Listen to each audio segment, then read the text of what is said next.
So this is the issue when I start my Commodore 64. I start the computer first.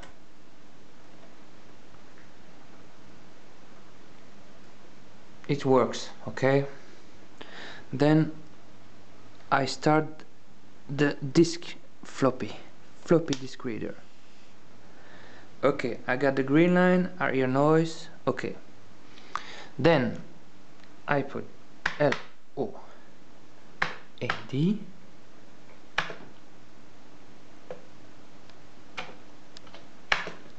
Shift is used, so I have to push strong on it.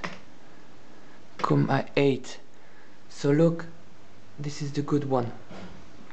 And then what happens?